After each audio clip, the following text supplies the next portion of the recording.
Hello, everyone, and welcome to Super Podcast Action Committee, episode 126. It's 2015.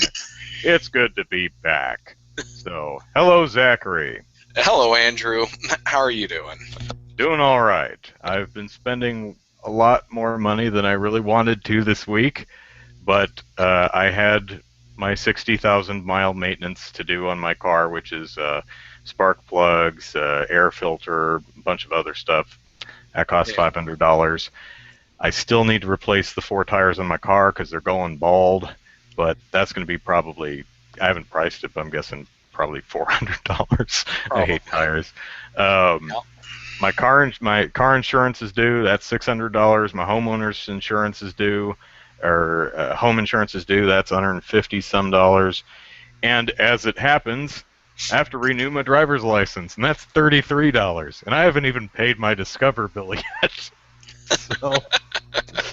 So, it's been kind of a spendy week for me.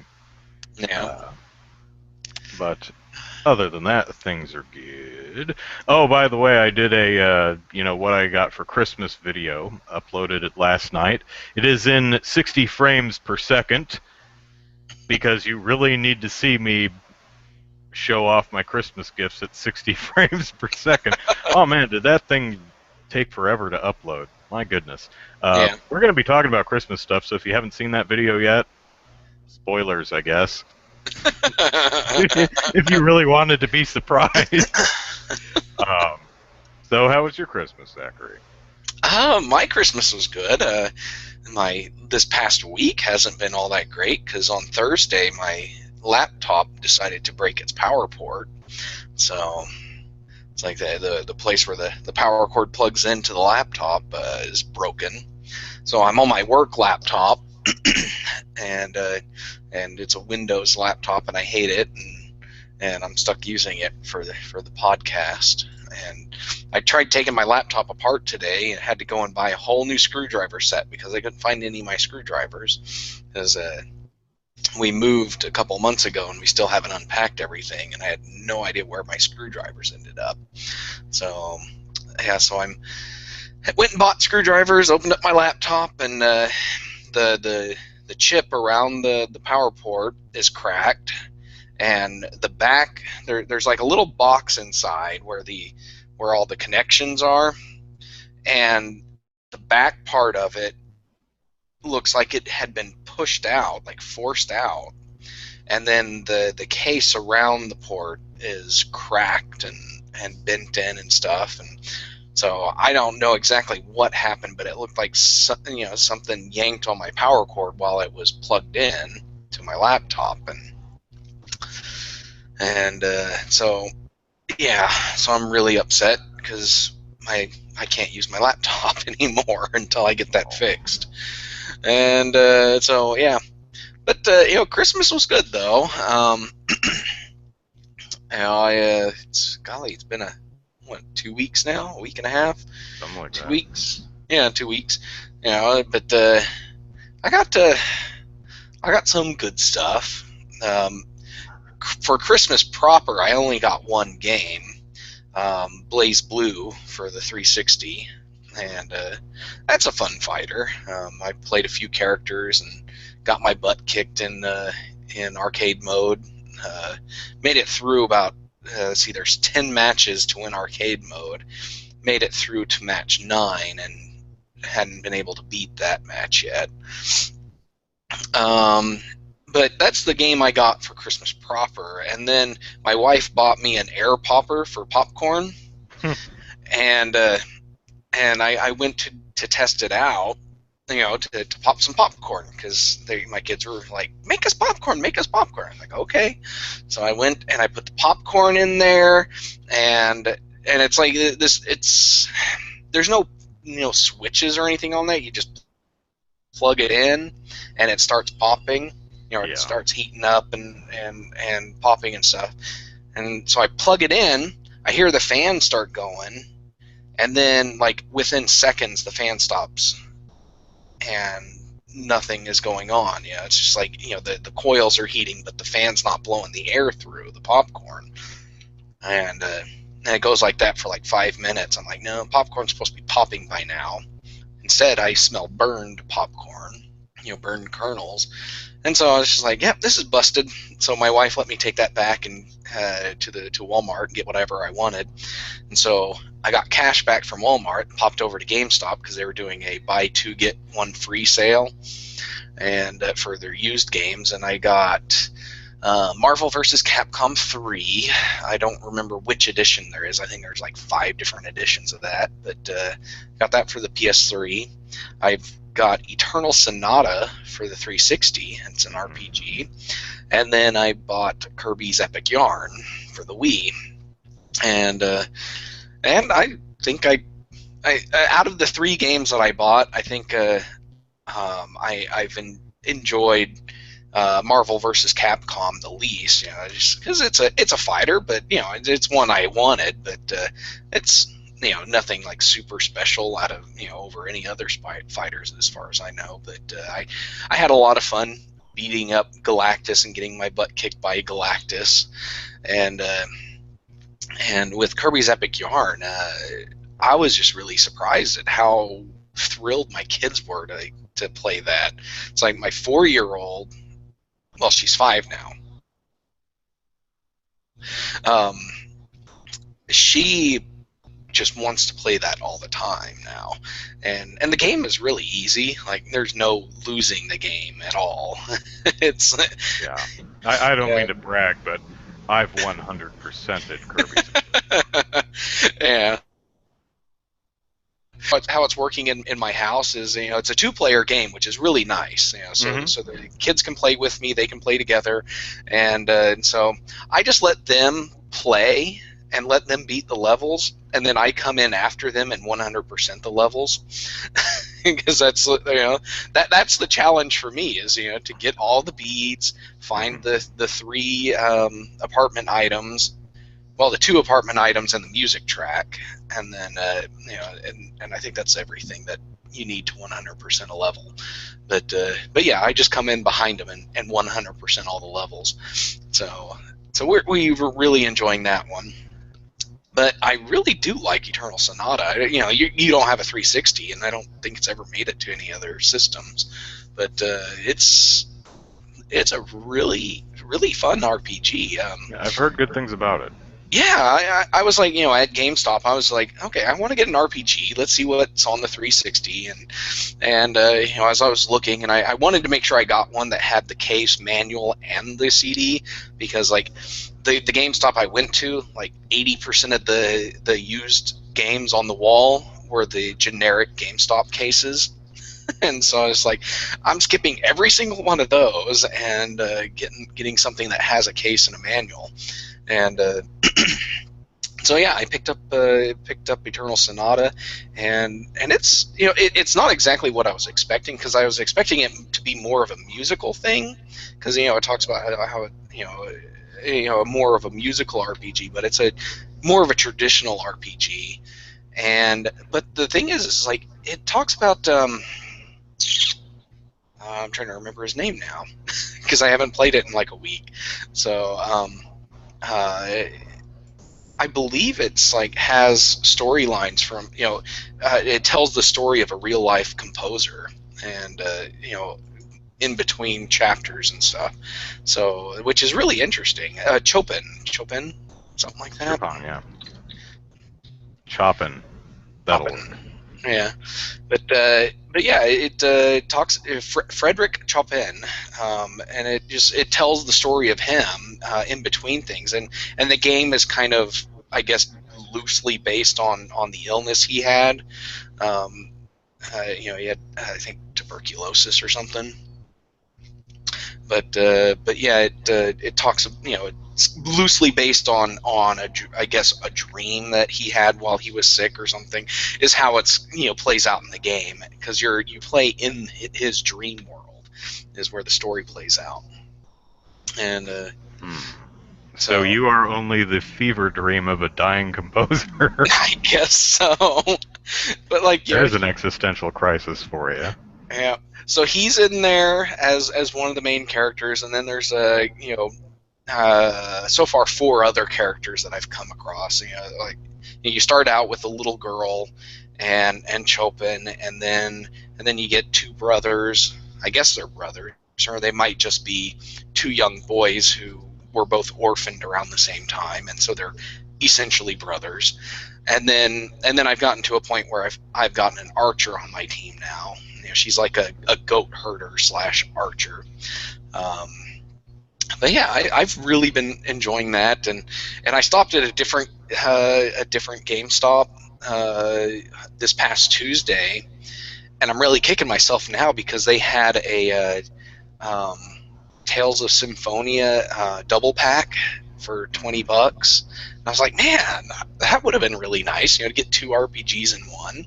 That was for the PS3, and then they had a Tales of Xillia is another RPG they had there too. But those were a little more expensive, so I wasn't too worried about that. But the Tales of Symphonia double pack would have been really nice to get. Yeah, Nestor points out that it's pronounced Chopin. Chopin. I believe that's correct. Yeah, I think that's how they say it in the game. it's been a week since I've played, so But then again, I figure if you're going to spell it wrong, that's the way I'm going to pronounce it. So there. Of course, with my last name makes no phonetic sense either. So I'm one to talk. Well, I mean, I guess it makes phonetic sense in Germany, but in America, not so much. Yeah, but other game news, we broke down. We bought a copy of Minecraft. We got it for the PS3. That was my son's Christmas. You could have got it for really anything except Wii U. Except for the Wii U. Yeah, I don't think it's on the Wii either. So true, it's not on the Wii or any previous console. I don't think it's on Windows Phone yet, but Microsoft owns it now, so I'd be surprised if it didn't at some point.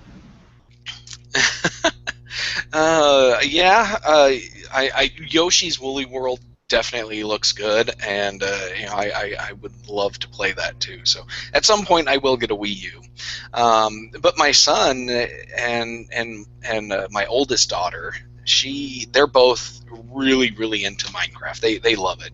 They play it on creative mode so that they don't have to worry about getting killed by monsters. But they just like building houses, and they built an entire treetop wool town. Like they built houses out of wool at the tops of trees and connected them and stuff. And I'm just like, you built houses out of wool. They did it because that was the only material that had multiple colors that they could build out of. So everybody in our family has their own house that's its own color. Everybody has a different color house, and so they've done that, and they've built castles and stuff. And I one of these days I'll get around to actually playing with them and trying it in survival mode. But yeah, but yeah, they had lots of fun with that. So, but yeah, definitely some good games. I definitely got some good games, and I've enjoyed playing them all. So what did you get for Christmas? I haven't watched your video yet, so I don't know. Are you sure you want me to spoil it for you? Oh, I'm not one for spoilers. I read IO9's morning spoilers every day like clockwork. I'm on my computer waiting for that 8 o'clock hour to hit so that I can watch or read their spoilers. Well, before I tell you, let me grab the YouTube link here, because Goth is saying that he's showing the show offline, so let me grab that for him real quick.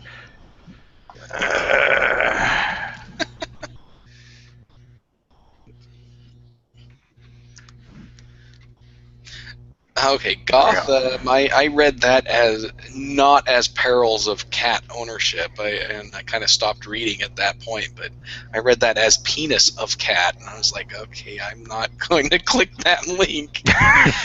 Like, well, that might not be safe for podcast.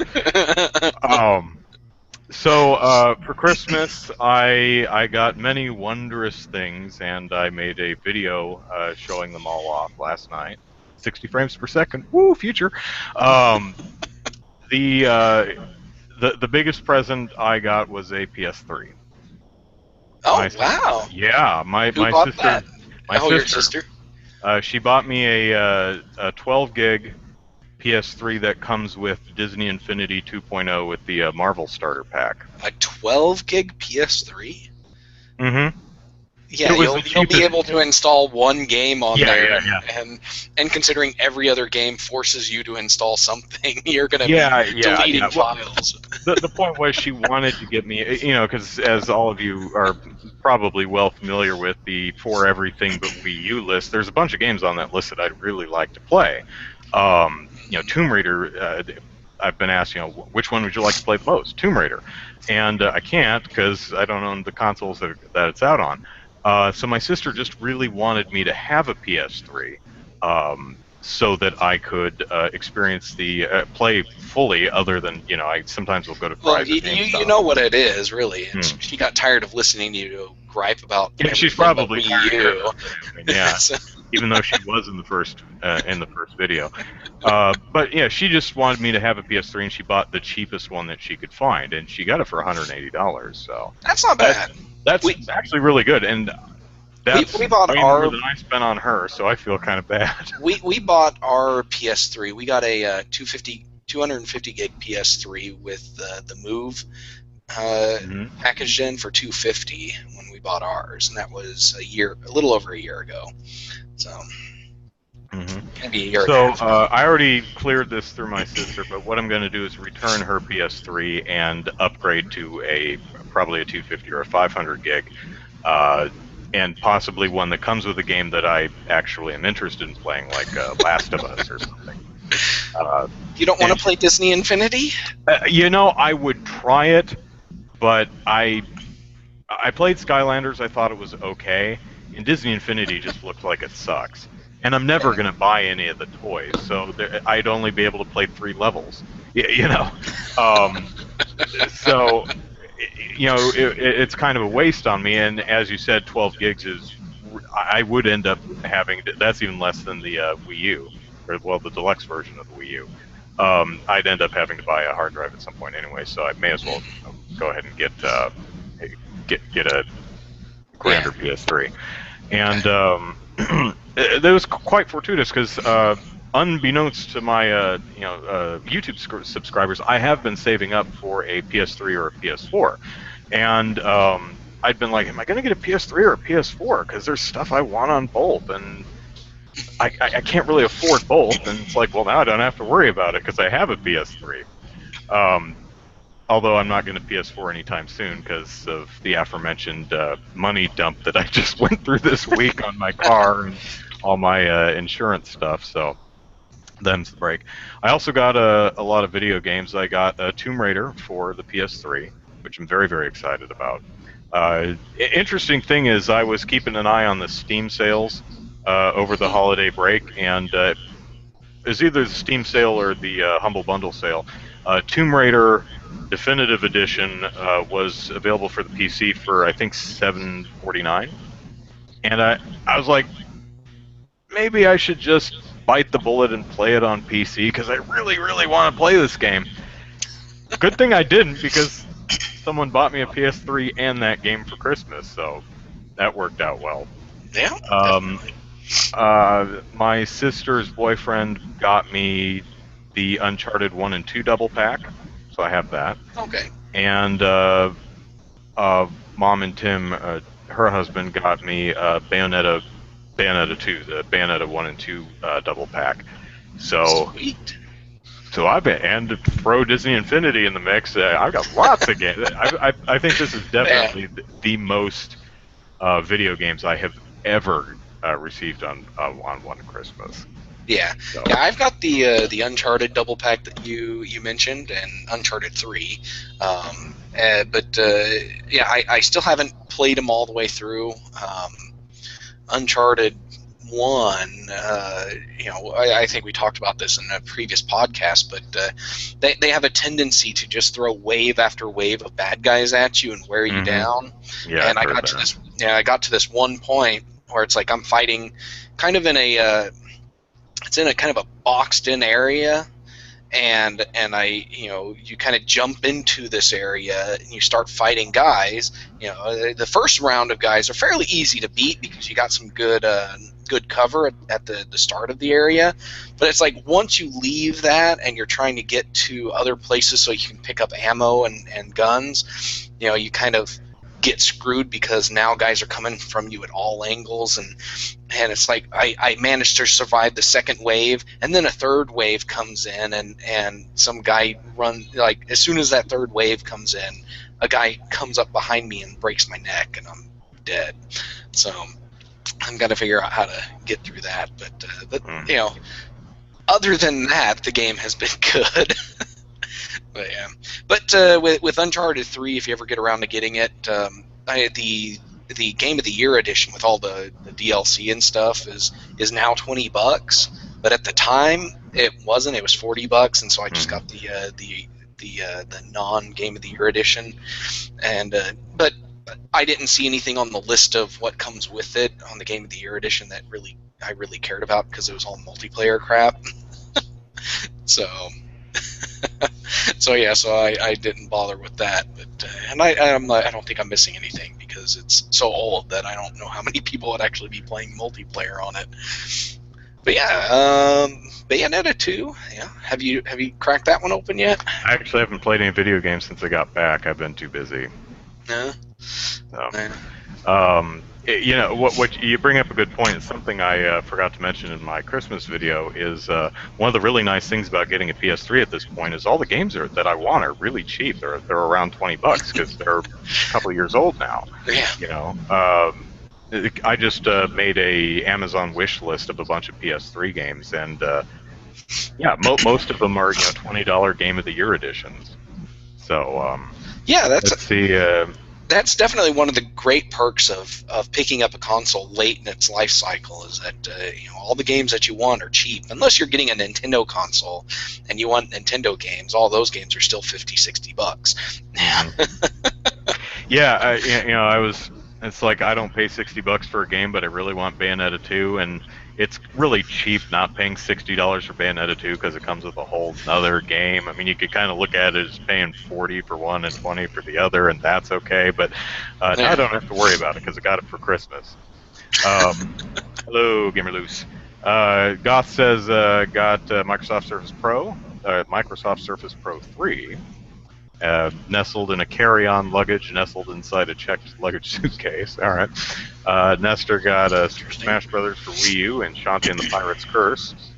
Hal got Pacific Rim and some nice shoes. Let's see. Pondering Peanuts, Smash Brothers, and Amiibos. May the addiction begin.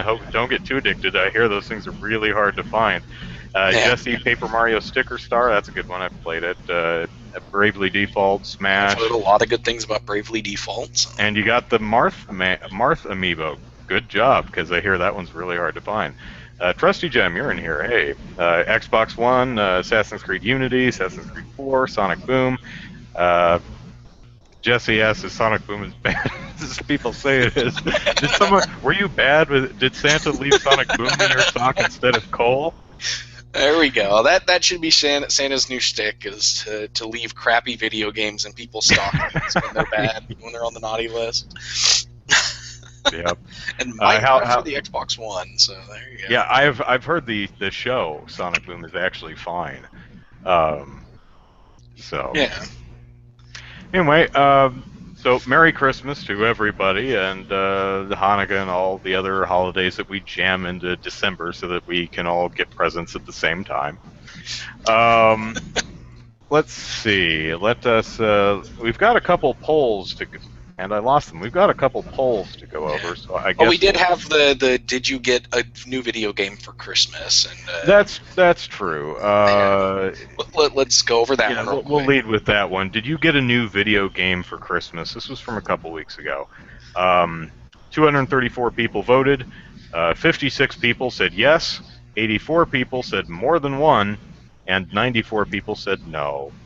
Aww. Well, we're sorry for the 40% that didn't get a video game for Christmas, but yeah. You know, what can you do? Of course, the poll unfortunately does not factor in other holidays. I guess I should have said, did you get a new video game for the holidays, and been a bit more inclusive there. Yeah. So, anyway, if you got left out of that poll, my apologies. The week before that, did we do the hatred poll? I think that was after. I I don't can't think we had a remember if we show. did or not. Yeah, that was 12:15, and we didn't have a show after that. So, real quickly, hatred, that the game where you play some jackass in trench coat who goes around, who's like, I'm gonna uh, scrub the world clean of the human filth. And not bad guy human filth, just all humans are filthy. So, Yeah. just some psychotic antisocial asswipe who wants to kill everybody. Doesn't that sound like a fun game? Maybe it is. I think its Maybe. visual aesthetic is at least interesting. So, anyway, it showed up on Greenlight, and then it immediately got kicked off of Greenlight, which seems kind of weird for two major reasons, I would think. One, have you seen some of the crap on Greenlight? Hell, have you seen some of the crap on Steam, let alone Greenlight? Yeah. And two, is there really any harm having stuff on Greenlight? I mean, Yeah. people vote on it anyway. If no one's interested in it, it doesn't get voted on. So it seems kind of Yeah. weird to kick it off. Well, and we had the big discussion in the chat box around that time about whether a game being on Greenlight is an endorsement from Valve and Steam, and my personal opinion is no, it's not. But there were a lot of people who felt that it being on Greenlight was some kind of endorsement from Steam, and that was why Steam kicked it off, because they didn't want to be associated with the game. I don't know, chat. When you go to Steam or Good Old Games or Humble Bundle or something like that, or Target or Walmart, and you see games on the shelf for sale, do you automatically assume, well, the person selling this must endorse the themes or content of this product? I don't. To me, it's just a game or a movie or a magazine on the shelf. Maybe some do. Anyway, so this was another one of those polls that didn't last very long, simply because it asked, should Steam have been removed from Steam Greenlight, and it was put back like the following day. Yeah. But anyway, 224 people voted. 72% said no. 28% said yes. So, should it have been removed from Steam Greenlight? About 3/4 of everyone said no, it should not have. But that's my personal opinion. So, yeah, that's mine. There was no reason, and it was the opinion of Gabe Newell at Valve, because apparently he was the one who said, "Hey, put this game back on Greenlight." And then, a week later, it was approved for Steam sales. So, which means that Gabe Newell is a psychopath who wants to kill people, and a neo-Nazi or something. There's something, I forget. I'd have to look this back up, but apparently one of the guys on the development team liked someone who followed a Facebook page that was associated with neo-Nazis or something like that. And so apparently the entire development team were neo-Nazis. So that's a bit of a stretch, but okay. I don't know. I like the Oklahoma Republican Party's page, and I like the Oklahoma Democratic Party's page. So how can I be both of those? I like both those pages so I could follow what they're saying in the media. Mm-hmm. But yeah. I mean, don't you follow or like people that you disagree with or don't like just to see what they're going to say? Yeah. By the way, you can totally subscribe to my YouTube channel. So, all right, so there's that one. And then on New Year's we had do you have a New Year's resolution for 2015? 145 people voted. 33 people said you bet I do. 12 people said yes, it's the same one I had last year. And 100 people, 69%, said nope, no resolution. It's still early in the year yet, but I haven't made any solid New Year's resolution. How about you, Zachary? I put yes, the same ones I had last year, and I believe in the comments. Let's see here. Yeah, said my resolutions are pretty simple, and have been for years. I resolved to play more games, read more books, and make more games. And I should probably add on there to not die this year.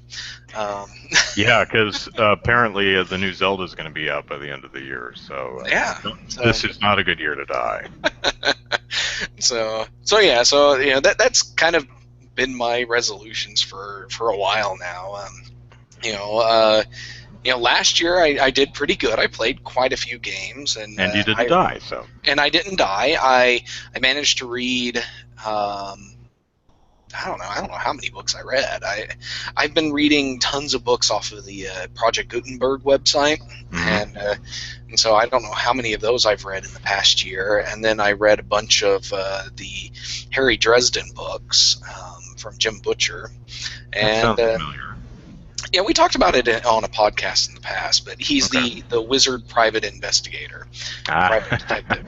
So, but yeah, I've read quite a few books. I played not as many games as I wanted to, but I played quite a few. And then I managed to make 7 games last year. Little Not small too ones, bad. but so I did really good with those resolutions last year. So I was like, let's keep on with that resolution and keep going. So I'm already started working on a new game, and I'm currently reading Le Morte d'Arthur, King Arthur, and that's a pretty sizable book. And my one of my daughters, she bought me a book for Christmas. Like my wife took them all one at a time into the dollar store to buy everybody in the family a gift. And one of my daughters saw Cowboys and Aliens, the novelization of the movie, and bought that for me. So I've been reading that. And that's my bathroom book. So it's not too bad. But yeah. So what are your goals? Did you have you said you haven't had time to do any, but did you have any resolutions last year? Not that I recall. Um, I might probably move. My mom and really everyone else in sorry, we're looking at the chat. Everyone else in the world is like, Andrew, you live in a 405 square foot studio apartment, 72 square feet of which is the patio. Move, get into a bigger place. And but I like it here. And the other interesting thing is they're doing a lot of renovations around the complex, and my unit is actually being renovated at the end of this month. You probably won't see any of the renovations because none of them are visible from the angles I use for the podcast or any of my YouTube videos. It's mostly bathroom, kitchen stuff. I'm getting all new appliance cabinetries, fixtures, flooring, and walls. But it's all over there, so you guys probably won't see it.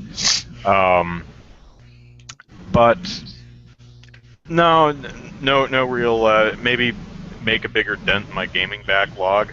I'm a good chunk of the way through, I'm some portion of the way through Wonderful 101. I don't know how long the game is. It could end abruptly. I have no idea. Still need to play Pikmin 3, and then I'm on to Bayonetta 2. And I still need to pick up Captain Toad.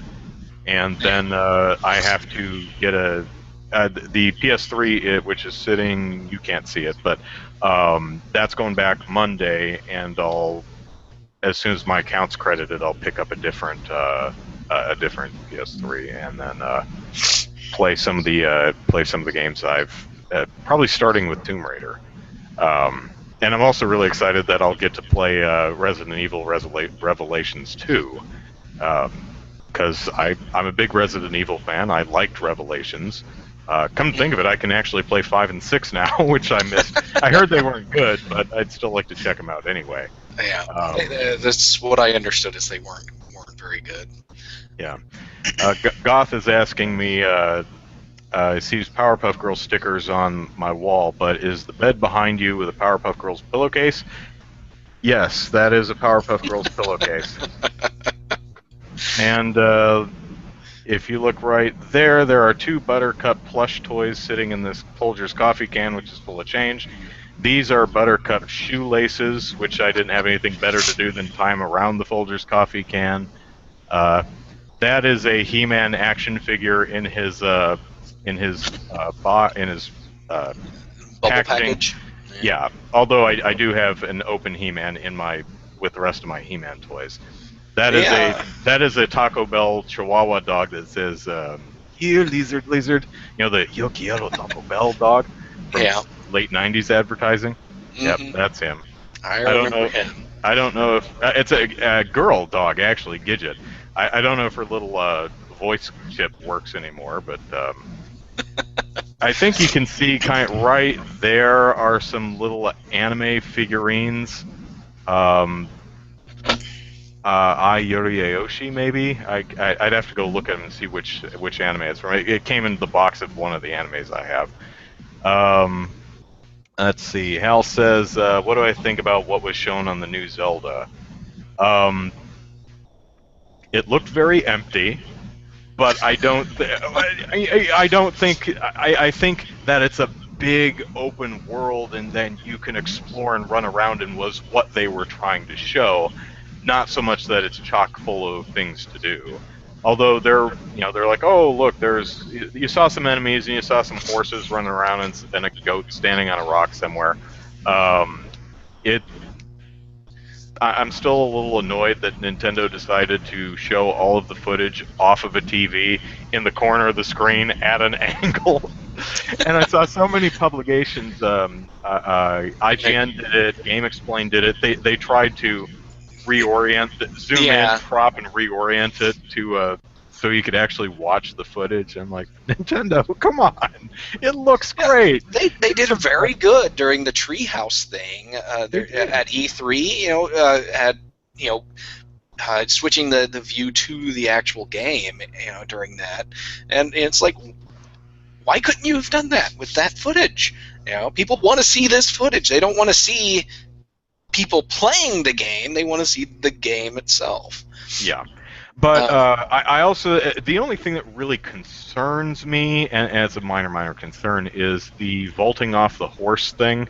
Uh, it looked like Aonuma was controlling the aim with moving the controller back and forth with motion, and it looked real like either he sucks at it or it's the control isn't quite there yet, and I it's still a ways out yet. I've rarely ever seen anything in a Zelda game that's like, oh, the controls suck. So I'm not really worried about that. Nestor says he's a he loves that everybody's been asking for an open world Zelda for years, and now they're getting one, and they're complaining about it. And I'm like, Zelda's been basically open world forever. The original Zelda was open world. The Zelda Link to the Past was open world, and of course, you couldn't do a whole lot until you found the proper items, but you could still go pretty much everywhere. Yeah. But, But hopefully it's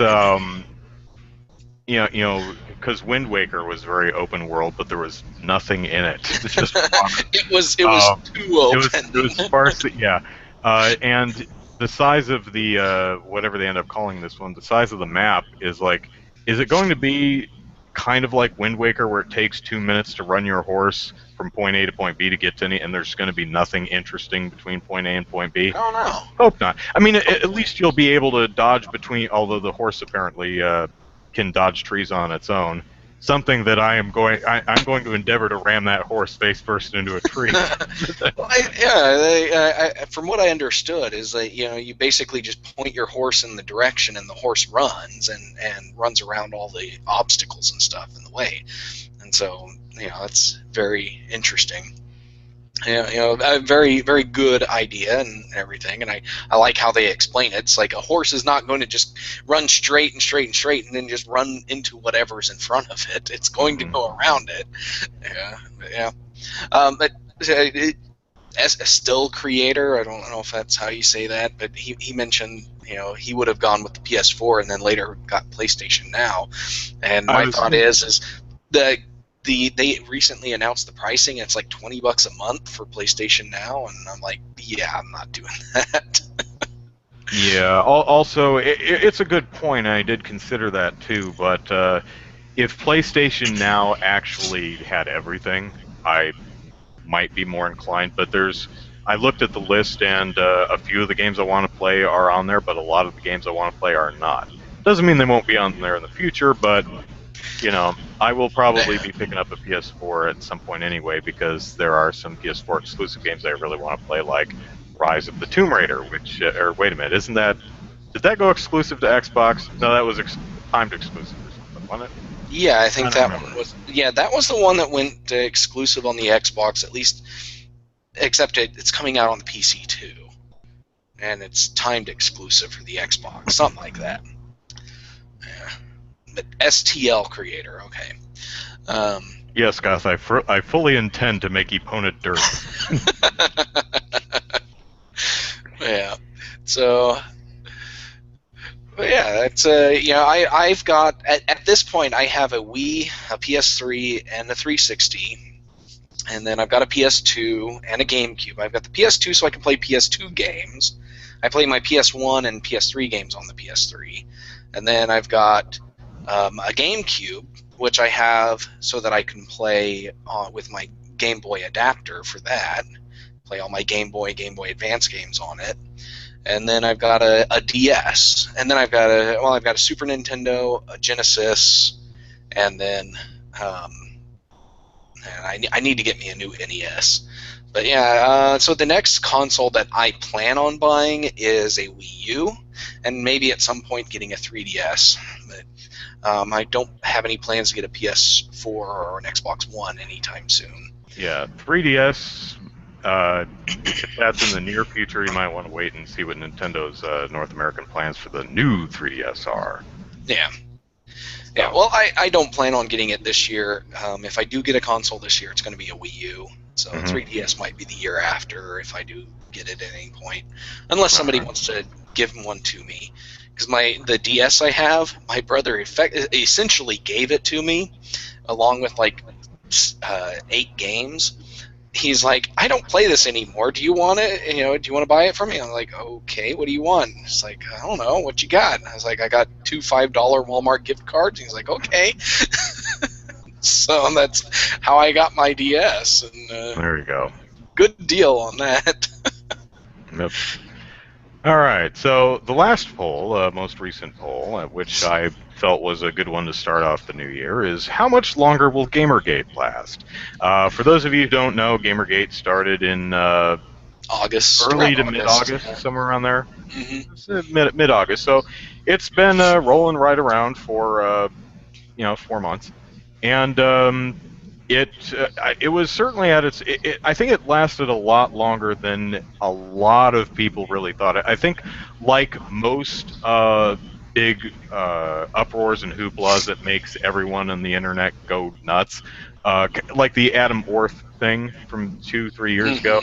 Adam Orth that worked for Microsoft, he was talking about all the obnoxious Xbox One DRM, and said a dumb thing about a vacuum cleaner, and then said deal with it, which pissed everybody off and made everyone hate him, and a lot of our less mature gamer friends, sent him a bunch of crap. We're real mean to him, and I think he lost his job, or it was an amicable departure, and that lasted about a week.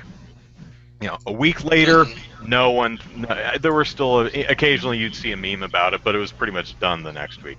There was a year before that. There was some advertising guy that was humongous for a week that was exposed as being some fraud for something, and the next week, no one heard from him again.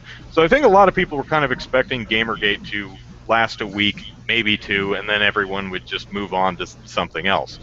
Nope. It lasted all the way through September, October, still had a presence in November, little light in December, haven't seen much from it in January, but you never know what may happen in the journalism development or any other aspect of the gaming scene that may make them pay attention. So the question is, how much longer will GamerGate last? We had 297 people vote, and here's how it shook out. 28% said stick a fork in it, it's done. 11% said a few more months at the most. 15% said a good chunk of the new year. 21% said throughout 2015 and beyond, and 25%, 75 voters, said Gamergate is eternal. So, 28% with stick a fork in it, it's done, and 25% with Gamergate is eternal. So, half the people who voted either think it's done or it will last forever. Yeah. So, actually, one of the more evenly split polls we've had for a while. Yeah. So, it's not too bad. yeah.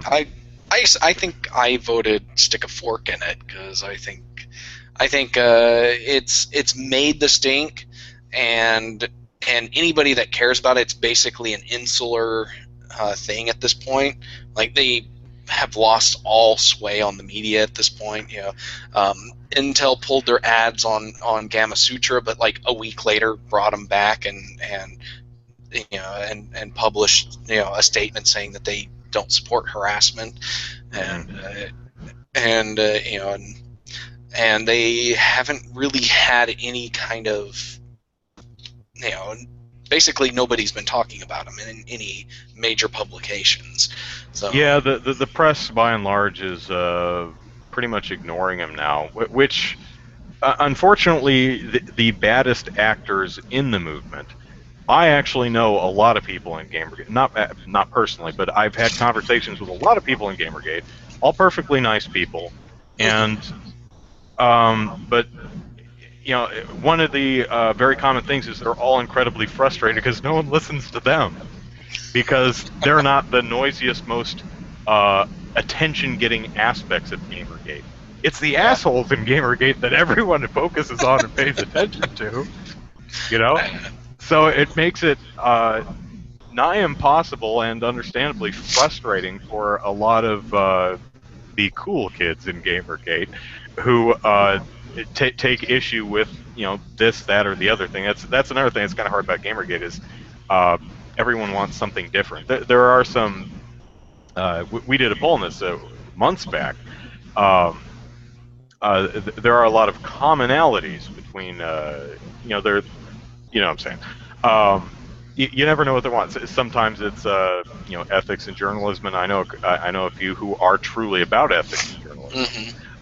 There are some who are feeling spat upon by the enthusiast press en masse, and they're like, treat us with more respect.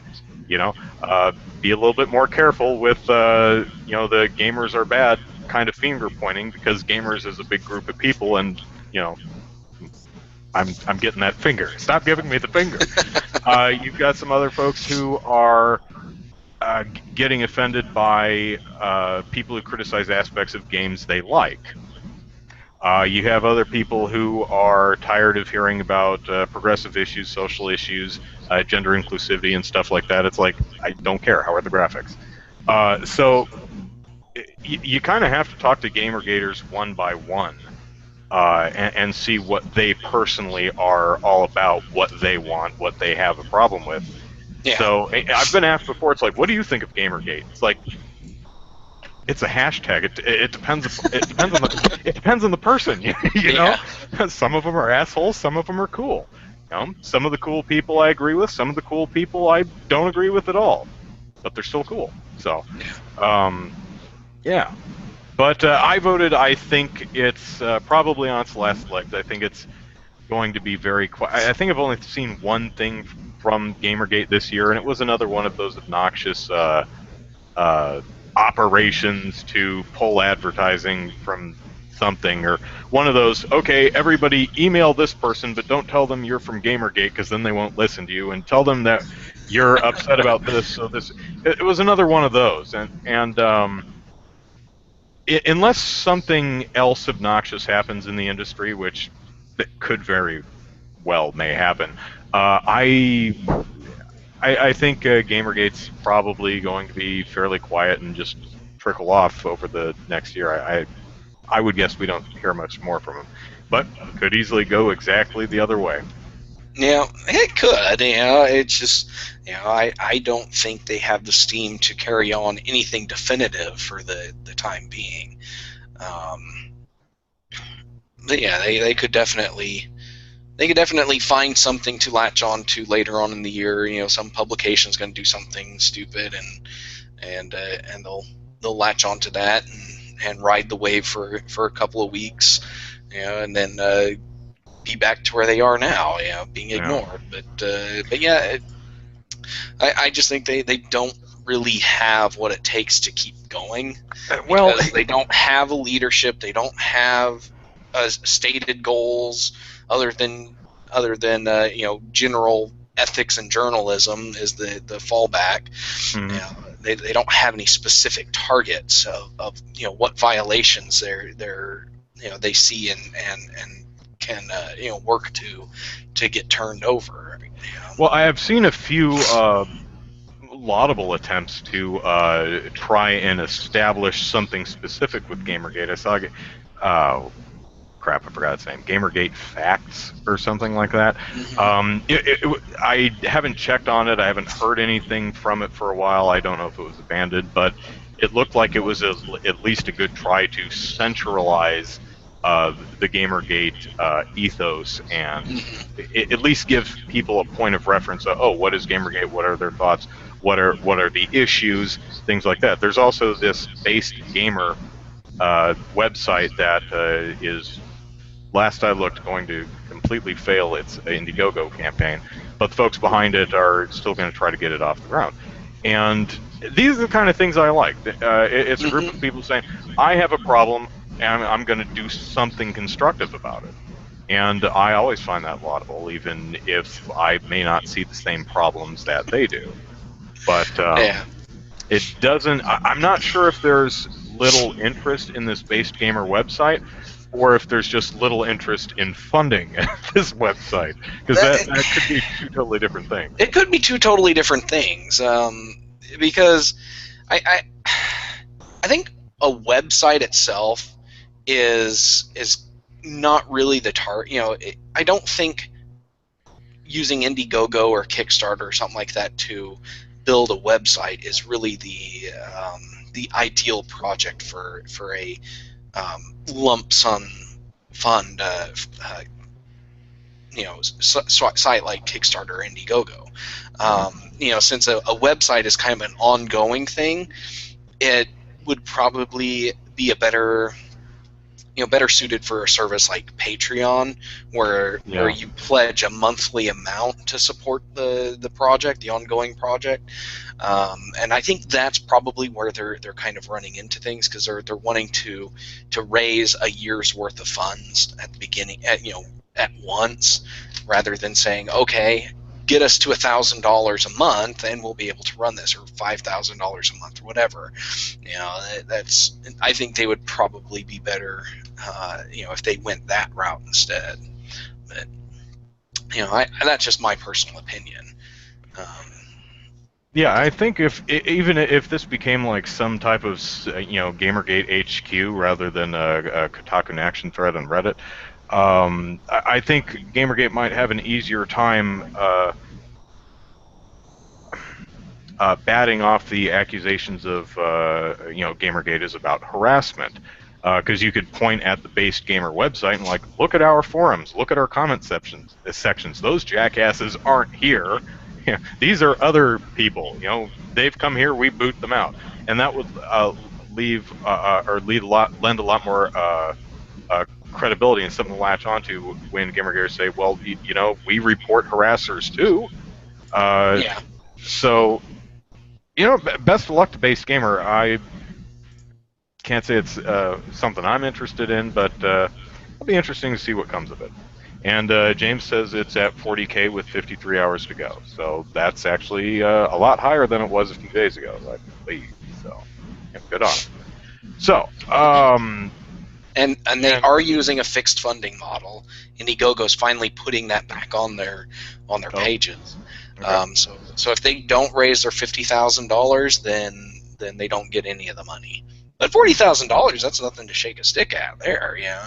If they were using the flexible funding, that would have netted them about $30,000 after all the fees and stuff. So, but yeah, we'll see what the next day and a half or 2 days has to say go for them. Yeah. All right. So quickly, let's go over. So a couple weeks ago, we had the various game analysts like Michael Pachter make some predictions for 2015. So we're going to go through those real quick and see what us armchair analysts think. So from Pachter, he thinks that this year Activision will gain traction in free-to-play. Okay. Okay. Sure. So basically, he's saying that Activision will finally start making free-to-play games on various devices. Because as far as I know, they're not making any. Well, he mentions Heroes of the Storm, Call of Duty Online, and Overwatch, which I didn't realize was a free-to-play game, unless I'm thinking of a completely different game. Isn't Overwatch that Team Fortress-looking one? I think so. Yeah. I don't. Yeah, I believe Overwatch is their new arena shooter. I thought so, but okay. Sony executives will allow it to keep its Sony executives allowing it to keep its console sales lead. Oh, so Sony's exclusives. I can't read. Sony wrong. exclusive. Yeah, I'm gonna get my eyes checked this year too. So that's on the 2015 bucket list. Sony exclusives allowing it to keep its console sales lead. Yeah, I agree with Pachter that unless Microsoft, because I imagine Microsoft is going to go back up to 400, because they dropped to 350 for the holidays, they'll probably go back to 400, and I imagine, my guess would be that Sony takes the month again. And unless Microsoft just says, okay, it's 350 period, I think Sony will probably continue to outsell. I think Sony's like at 18 million or something like that, and Microsoft is at less than that, 11, 12, something. I haven't seen the numbers for a while. I don't know. It's been a while. But yeah, I think Sony will keep its console sales lead. It's definitely going to be close because I believe that Microsoft has basically come neck and neck with them at the end of the year. Well, yeah, it's closed the gap a bit, but Sony is still way out in front, and I believe Microsoft will probably win certain months, but I think overall at the end of the year, Sony will still be ahead with the number of consoles sold. So let's see. Microsoft will be first to blink with a price cut to 350. Essentially, 350 is going to become the permanent. If they go back up to 400 and Sony starts kicking its butt in the monthly sales, I think Microsoft will drop it to 350. Sony, definitely, as of right now, doesn't seem to have any incentive to cut the price from 400 because it's still selling even though they did lose, I think, December, possibly, I think November too, to Microsoft. It's still selling really well, and they've got a great lineup of games and exclusives throughout the next year, so they're probably going to keep it at 400. Maybe do their own holiday drop next Christmas. Probably. I agree with you. So I don't think Sony has any reason to drop their price, but Microsoft has every reason in the world to make a 350 price point permanent this year. They probably won't do it early in the year. It may be August or September before they actually drop the price, but it will happen this year. Adanex says the Xbox One's already back up at 400. I thought it was, but I didn't check. Goth says Ubisoft's strategy is to sell you a game digitally, then 2 months later deny you access to it and run with your money to the bank. Yep.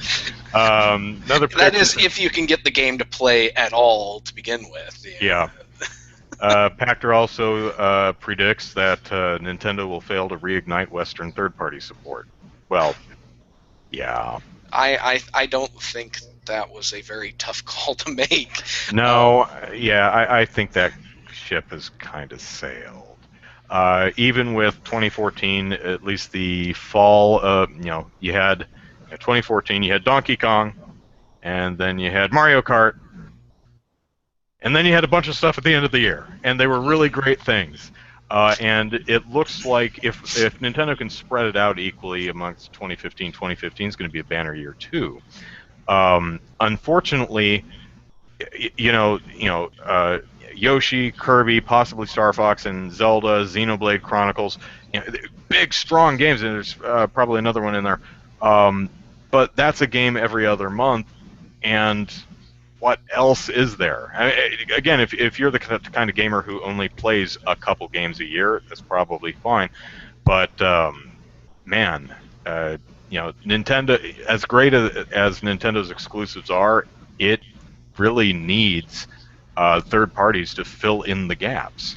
Yeah, definitely. And and to be honest, I don't see any way Nintendo's going to do it this generation. They it kind of sucks. The Wii, everybody was excited about the Wii at the beginning, and then for some reason, third-party developers just kind of said, no, we're done with the Wii. About halfway through its life cycle, and that attitude was, Nintendo just wasn't able to change that attitude for the Wii U. I think a lot of developers were like, looked at the Wii U, and it's like, 2 years from now, Microsoft and Sony are going to be launching their next-gen consoles. Why would we want to invest time and effort in developing for the Wii U when we could be focusing that time and effort working with these new consoles that are coming out? That's true. Viper, Splatoon, yes, that's another one of the Nintendo games for this year. Yeah. So let's see. Microsoft does something interesting with Minecraft, and Amazon does something interesting with Twitch. Really? You think? I don't see. But then again, I don't find anything interesting about Minecraft. So. I just, when I read that initially, I thought that was just kind of the dumbest thing ever to say. It's like, why would a company buy something like that just to sit on it and do nothing with it? They buy these things because they know what they want to do with it, and they're going to do it. I think they buy them just because they don't want anyone else to have them. It's multi-billion-dollar corporations' version of taking the ball and going home, except it's not their ball to begin with. Yeah. Bill Pigeon says game audience will see overall growth. Oh, and before we go on, just to throw this out there, I have absolutely no idea who the rest of these people are. Let me see. Michael Patcher is the only one out of this entire list that I knew before this article was published. I like how Pachter in this article is like, let me point out everything I got right before I predict things for 2015. So Bill Pigeon, independent analyst, says game audience will see overall growth in 2015. Casual and hardcore games will reach larger audiences. That seems pretty no-brainer to me. Yeah. Yeah, I don't see how that's a prediction so much as stating the obvious. The games industry has been on a growth path for the last 10 years, and it hasn't seen any sign of dip or struggle, and I don't really see anything happening in 2015 that's going to cause any kind of crash. Yeah, and in America, the economy is recovering pretty well, so people are spending more. So yeah, I don't think that's out of the question. Sony will not maintain PS4's out-of-the-gate lead this console cycle. Xbox One's install base will equal PS4's in 2015. In the long run, unlike last cycle, neither vendor will dominate. Yeah, I think by the end of the console this generation, PS4 and Xbox One will probably be fairly similar, much like the 360 and PS3 sales are, somewhere in the 80 million somewhere. But will Xbox catch up to PlayStation sometime this year? I don't think so, but it might. I think it is more likely for the Xbox One to catch up to the PS4 this year than the other way around it was in the last year. The last generation. The PS3 struggled for several years to catch up with the Xbox 360. And I don't think Microsoft's mistakes launching the Xbox One were anywhere near as bad as the PS3's, and so they're going to have an easier time catching up. And I think the big thing is they took care of the price problem very quickly at the beginning. They launched it at 500, but they very quickly dropped the Connect requirement, which allowed them to trim $100 off the price, and so I think that doing that so early in the console's life cycle allowed them to kind of pick up steam and get on track with catching up. Yeah. Whether it happens this year or next year is still up for debate, but I think it's very possible that they could catch up by the end of the year. I would argue that Xbox One's problems were greater than the PlayStation 3's problems. Difference being that the Microsoft took care of the vast majority of Xbox One's problems before the system launched. So that's how they got away with it, because we gamers have very short memories. We will yell at you and then completely forget. So let's see, what's next? Revenue from unit volume, revenue from and unit volume from retail sales and packaged console games is far more likely to decrease than to increase this coming year. Yeah. In other words, retail, actual physical sales are more likely to go down as digital sales go up. Yeah, that does seem to be where it's going. Yeah, and I think that's another safe bet there. Yeah, come on, Bill. Stick a flag in the ground and make a bold prediction. Yeah, and the next one is still more double-digit growth for digital revenue again. Yeah. Yeah, it's like, come on, throw us a curveball. I mean, that's like, okay, my prediction for 2015 is Activision will have a Call of Duty title out this fall. Let's see. Okay. I'm getting it. EA will launch Madden this year. A Madden game this year. Yep. And EA will launch nothing on the Wii U this year. Let's see. Despite bigger budgets and higher production values, only a handful of smartphone games will push the sector forward with quality gameplay, monetization via consumer-friendly strategies, and integration of compelling social features. Yeah, so mobile games are getting more expensive, but only a handful of them will actually be any good. Yep, just like their console brothers, and PC brothers, and indie brothers. Yes, that's kind of the way it works. Next year, we will begin to see applications that will demonstrate virtual reality and augmented reality technology that can deliver experiences that are more immersive and more entertaining than any yet available on convergent platforms, including computers, tablets, and smartphones. Basically, he's saying that the Oculus Rift will actually demonstrate something impressive this year. Yes, I think the tech demos at CES and other events this year for the Oculus Rift and whatever the other one's called will be better than the ones we saw last year. Fairly safe bet, I would think. Yeah. Mobile advertising and mobile sales transactions will generate major revenue growth that will prove more substantial, significant, and sustainable than current free-to-play monetization via sales of virtual goods. Okay. Moving on to David Cole from DSC Intelligence. Let's see what his predictions are.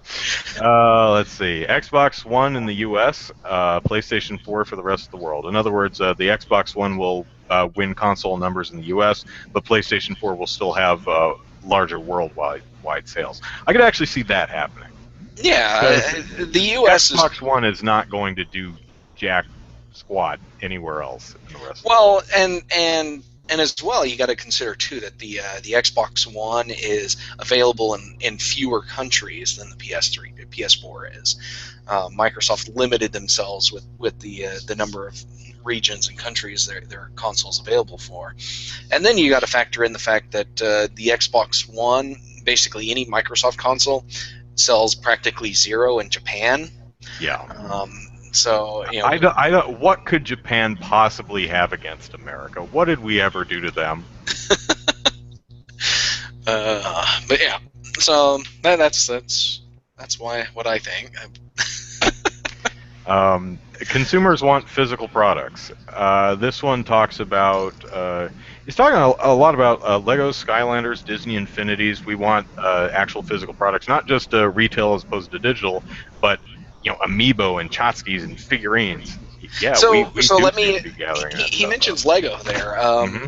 Do you think this is the year that that Traveler's Tales releases a Skylanders style Lego game? Golly, I hope not. Because I love me my Lego games, but if they start pulling that Skylanders Infinity crap, I'm out. I think out of all video game out of all video game franchises out there, Lego is the prime franchise for getting the Skylanders treatment. And to be honest, I'm surprised it hasn't happened yet. But that might be a Lego thing. Lego themselves holding that back. But they do. Lego does sell the little figurine packs. These are blind packs where you get special minifigs. So they sell those. Those are really popular. They've got these. What are they called? I forget what they're called, but they're basically little characters that you build out of traditional Legos. And these things are pretty popular as well. My son has a few of those, and he really likes them. And things like that, I think, could be pretty interesting to see. Skylander wise, but I don't know how you would. The only problem I see with it is that they would have to sell them in such a way that they're not compatible with Lego. Like, you can't take them apart, and you can't play with them with your regular Legos. They're going to be just statuettes of minifigs on a base with the chip in it, and which would probably limit their fun with Lego fans. But, Yeah, because I don't imagine you could do much building with them. no, it would be like their keychains. They sell keychains, but it's like a minifig with everything glued together. So. Oh yeah, let's just sell Lego sets pre-built and glued together. Yeah, okay. Someone's asking for a shout out on YouTube. Hello, Devin Hernandez. Okay. Hey, happy to oblige. Let's see. The battle to connect to the television heats up. What does that mean? I don't know. I mean, one area where mobile will never be able to compete is with the appeal of playing games on a large screen. Well, he's talking about the Fire Stick, the PlayStation TV, the Google Nexus player, and a bunch of other stuff that. Oh yeah, all that stuff. Yeah. They're gonna try, but I still think people are kind of happy, playing a PC and playing consoles.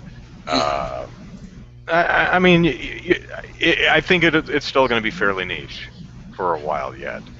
Probably, yeah. Let's see. Android grows in importance. Okay. What does that even mean? It's like Android is like the premier. Aside from the iPhone, Android is the only other phone available on the market. It's like you get an iPhone or you get a phone run by Android. Pretty much. Yeah. How much more important can you get here? I do like this one though. Glitch Revolt. Essentially saying that we've had enough with these damned glitchy games. I've looked at the sales numbers. No, we haven't. It'll be interesting. I mean, do you think we're like next fall? Do you think people are going to be a little careful about buying the new Assassin's Creed and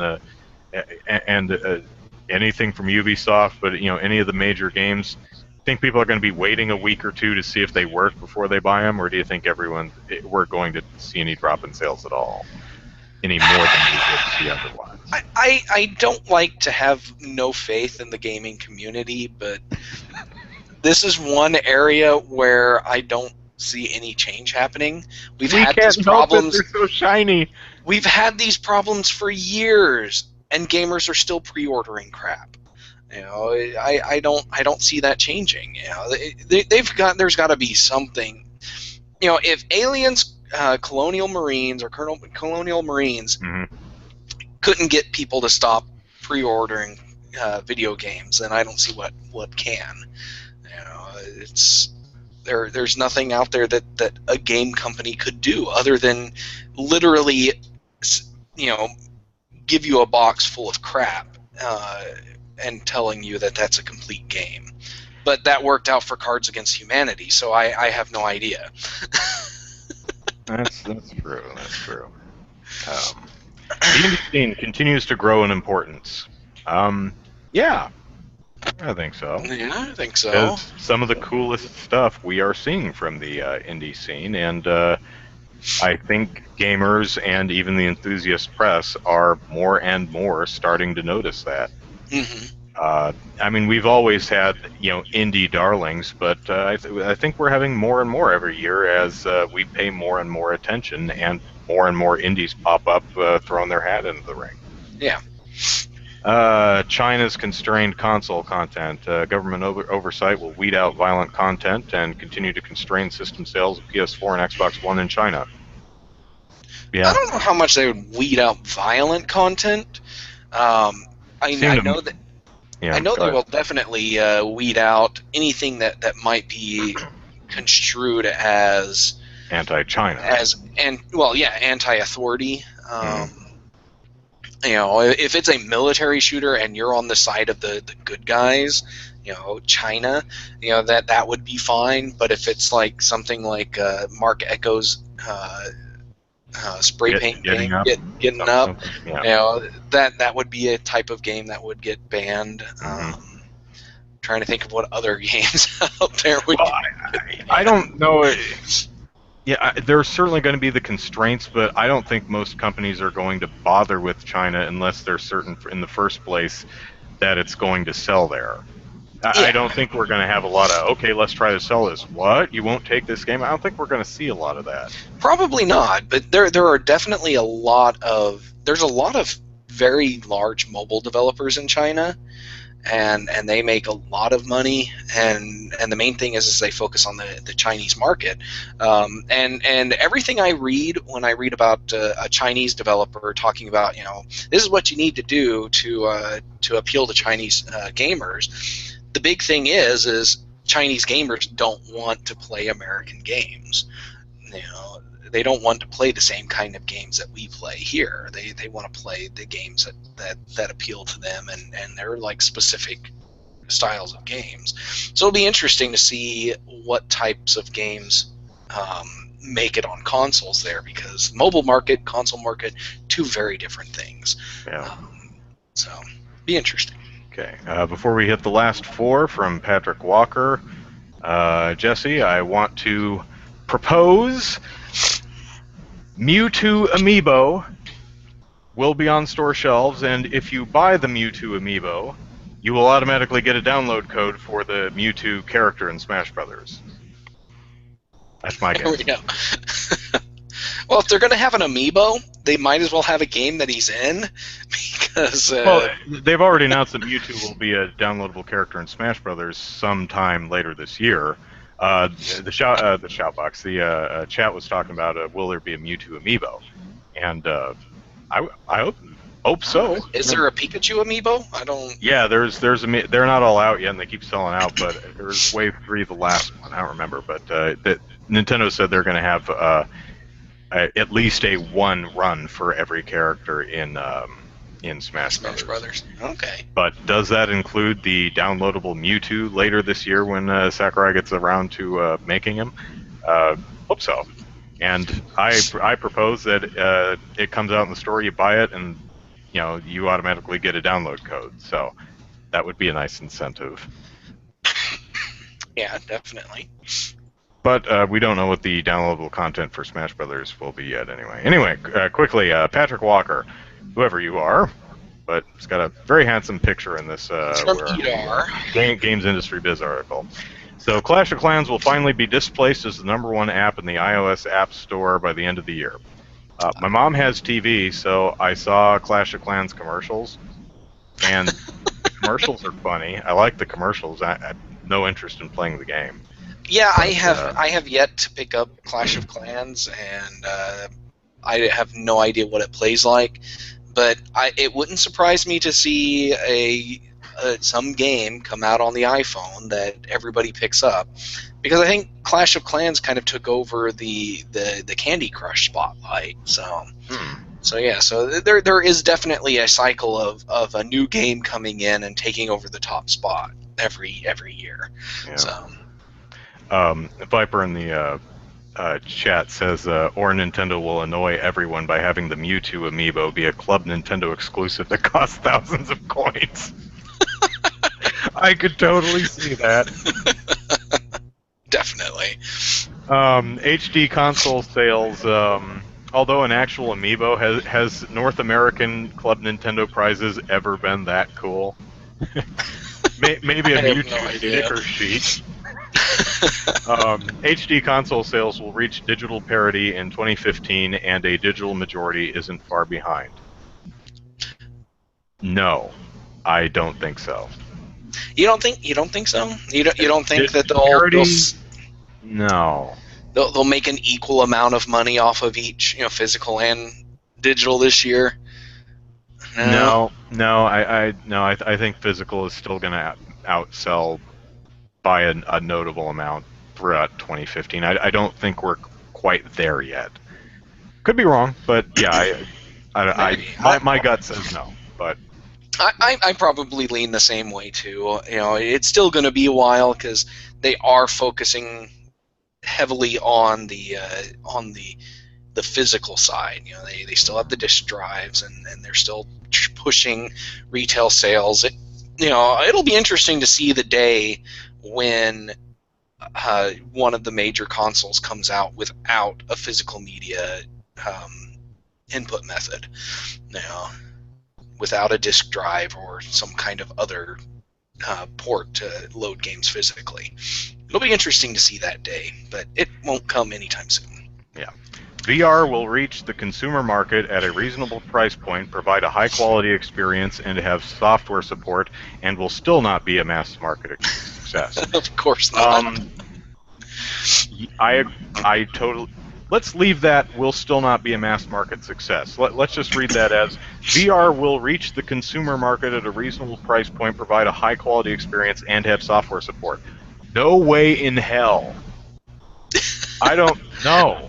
I think I agree with you there. I don't even know how much an Oculus Rift headset is. It's been a while since I've looked at it. A couple hundred last I looked. Yeah. I don't know. But no, I don't believe for a single minute that it's going to hit the consumer market at a reasonable price as a high-quality experience and have some... No. Not at all. Probably not. I honestly don't see how that's going to happen. No, it's not ready yet. It's making great strides. I've talked to some people who have it, and it keeps growing by leaps and bounds, but it's not at a mass market, mass consumer point yet. Well, and considering Oculus is still just selling dev kits, I'm on their website now. They have several, they have a couple of different headsets, but the only thing available for purchase is the dev kit, which comes with the headset, and that's $350.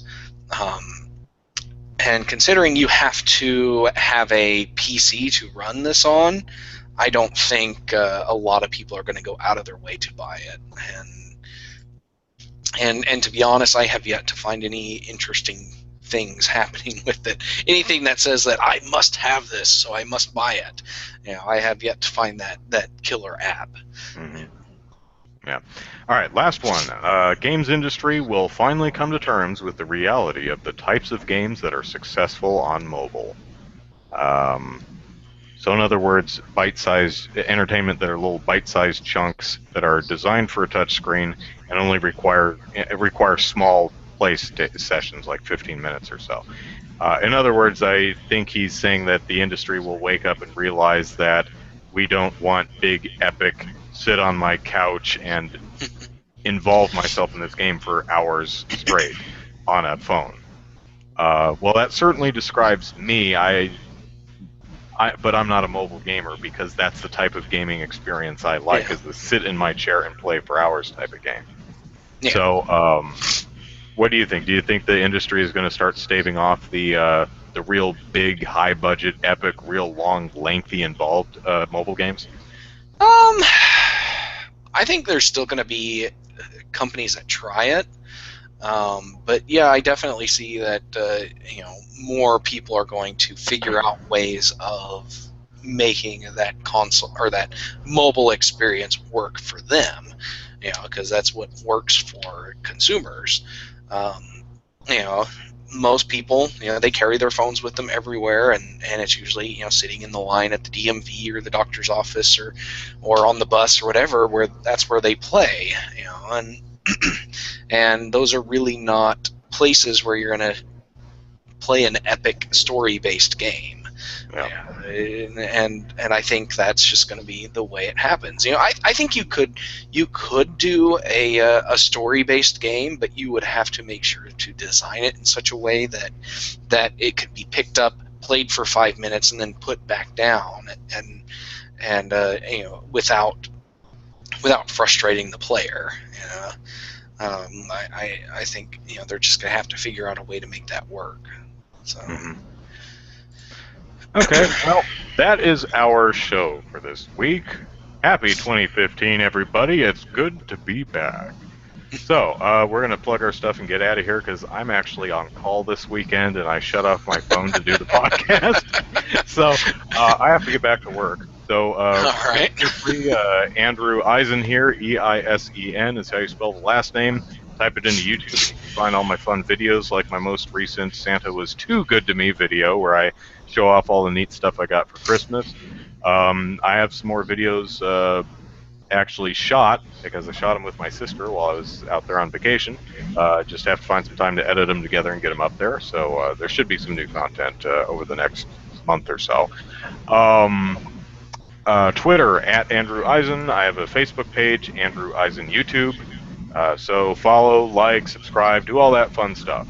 Zachary, plug away. All right, you can follow me on Twitter at Easy Night, and you can also check out my game development work. That's on DK_gaming and on Twitter, and DivineNightGaming.com. I'm currently working on a game. I don't have anything to announce or show off yet, but that should change in the next few weeks to a month. And you can, if you're interested in the Oklahoma game development scene, it's OK Game Devs on Twitter and OKGameDev.com. And there's actually a really exciting Indiegogo campaign happening from a developer here in Oklahoma. It's called Toho Super Smash Battles. It's a Super Smash Brothers style game with a bunch of characters from the Toho universe, which is kind of an anime thing out of Japan, but they've put in a $10,000 goal on Thursday, and they're already at over $11,000 and growing, so they have 27 days left, so check that out. It's Toho with Touhou, Super Smash Battles. So that's it for me. All right, and that's it for Super Podcast Action Committee, episode 126. We'll be back next week, next Saturday, at 6 p.m. Pacific Standard Time on GamePolitics.com and also on my YouTube channel, wherever live stuff is. Let's see. You can send us an email at superpackpodcast@gmail.com. Follow us on Twitter at superpackpodcast. Subscribe and rate us on iTunes and like us on Facebook. This was actually, I think, our most watched live show we've had so far. We had, I think, 19 viewers at our highest point if I was watching the whole time, and we've got I think 15 or 16 people actually talking in the chat. So thanks everyone for welcoming us back, and hope you come back and enjoy the show next week. Have a good week. I will actually try to play some video games this week. So All right. Until then, have a good one. Take care. Bye-bye. All right. See ya.